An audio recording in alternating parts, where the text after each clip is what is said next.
In 2015, Volkswagen covered up a scandal that affected millions of cars and cost the company $30 billion. There's never been a better time to buy a Jetta TDI clean diesel. It started when the German automaker began a clean diesel marketing push, which suggested their cars were environmentally friendly. See how clean it is?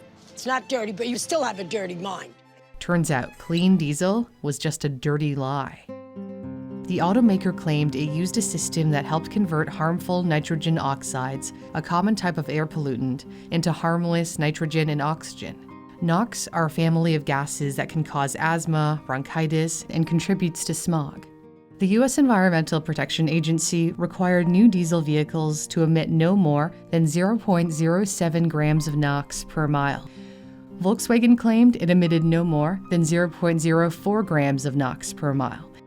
So it was quite a shock when 3 students at West Virginia University tested 2 Volkswagen diesel cars and found their emissions were off the charts. They polluted way over the limit on all of the 5 routes they drove in and around San Francisco, San Diego, and LA. According to their study, the NOx emissions for Vehicle A, the Volkswagen Jetta, were 15 to 35 times higher than the EPA standards. Those for Vehicle B, the Volkswagen Passat, were 5 to 20 times higher. The car models were kept anonymous in the paper, but we now know their identities. This chart is especially revealing. The green line, way at the bottom, reflects the EPA emission standards. The 2 Volkswagens went way over the allowed emissions. Emissions for the 3rd vehicle they tested, a BMW X5, crept up only during the hilly drive. The scientists thought to themselves, were they screwing up the tests? They couldn't be. They had driven the cars numerous times. They began to suspect something that they didn't dare say out loud. Volkswagen was cheating. It takes a lot of guts to accuse a multi-billion-dollar company, the 2nd largest automaker in the world, of cheating. But that's exactly what Volkswagen was doing. The nonprofit International Council on Clean Transportation, which commissioned the study by West Virginia University, turned its findings over to the Environmental Protection Agency. The EPA later revealed Volkswagens were emitting up to 40 times more pollutants than allowed by law. Not only did Volkswagen deceive regulators, it deceived consumers who believed they were purchasing environmentally friendly cars. So how did Volkswagen manage to mislead everyone? It had installed software that could detect whether the car was being driven on the road or tested in a laboratory. When it noticed it was being tested in a lab, the software told the car to behave by activating controls to temporarily reduce emissions. It knew it was being tested in a lab when the car acted differently. Anna Stefanopoulou, a professor of mechanical engineering at the University of Michigan, explained to Wired, computer sensors monitor the steering column. Under normal driving conditions, the column oscillates as the driver negotiates turns. But during emissions testing, the wheels of the car move, but the steering wheel doesn't. That seems to have been the signal for the defeat device to turn the catalytic scrubber up to full power, allowing the car to pass the test. A catalytic scrubber is a device installed in the exhaust system of a vehicle to reduce the emission of harmful pollutants like nitrogen oxide. Once the car was back on the road, the deceptive software would switch off, allowing it to again exceed the standards.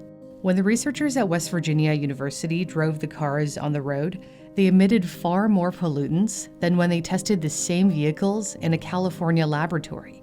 In the lab, emissions were below EPA regulations, shown in green. The scientists did not explicitly accuse Volkswagen of deception, but it was clear when you read between the lines. Vehicles A and B were operating as intended and did not have any malfunctions. In other words, this was no mistake. The cars were operating exactly as VW intended. Okay, so when they published their study in 2014, Volkswagen is freaking out. But executives choose not to come clean or admit to any wrongdoing. Even though the California Air Resources Board, which oversees air pollution control efforts in the state, grew suspicious and did its own tests, Volkswagen argued that the regulators' testing was flawed, that the outside air pressure affected the results, that the routes were inconsistent. Nevertheless, Volkswagen said it would update the engine software for diesel cars starting with 2009 models. You might think Volkswagen was trying to fix the problem of excess emissions, but actually the recall enhanced the ability of the software to detect when the car was being tested. In other words, Volkswagen used the recall so that it could cheat even better. After the software update, the cars did emit less than they had, but they were still not within legal limits. The California regulator grew even more suspicious. It noticed emissions of nitrogen oxides rose after 23 minutes of driving, which happened to be 1 minute after the end of a standard test cycle. Volkswagen was cornered and couldn't come up with any more excuses. In September 2015, it finally admitted to regulators that its diesel cars were equipped with software to cheat emissions testing.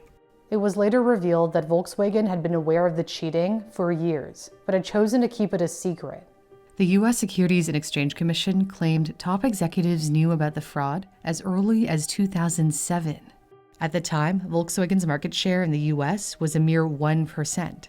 It was trying to do what it could to compete with Toyota to become the world's largest automaker. Yet it knew its engines couldn't meet America's stricter emissions standards. There were also allegations of cheating in emissions testing by other car companies, but none to the same extent. Volkswagen admitted that the software was installed on 11 million of its cars, most of them in Europe, where diesel-powered vehicles were popular at the time. The company recalled all 11 million vehicles to remove the deceptive software and also to retrofit the cars to meet emissions regulations, a time-consuming and costly endeavor.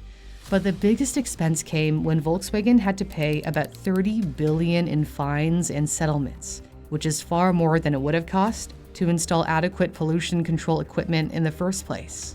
Several top executives at Volkswagen resigned, including CEO Martin Winterkorn, who maintained he was unaware of any wrongdoing.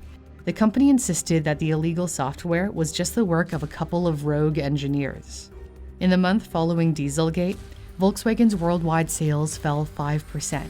There was even speculation that Volkswagen was finished. Yet, Volkswagen was able to weather the storm and has largely recovered. In 2022, it was the second best-selling automaker in the world, behind Toyota. The company regained consumer trust in part by introducing electric and hybrid vehicles, advancing its commitment to sustainable transportation. It is determined to sell more EVs than Tesla by 2025.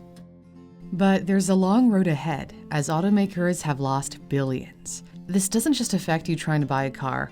The everyday investor is getting whacked by the tremendous price fall. Because the S&P 500 is the most popular index used by the public to build their personal wealth, and it includes a lot of exposure to automakers and their stock. But there is an asset class that has outpaced the S&P by more than 130% over the last 26 years. I'm talking about contemporary art. The art market used to be impossible to access unless you were super rich. With Masterworks, everyone can enter the high-end art market without spending millions. You can invest in multi-million-dollar artworks by Banksy, Basquiat, and Monet. All of the offerings have been qualified by the SEC, and every painting Masterworks has sold to date has returned a profit to investors. The results from these 11 paintings speak for themselves. 652,000 people have signed up for Masterworks. There's a waitlist for new users, but you can skip the waitlist by clicking on my custom link in the description.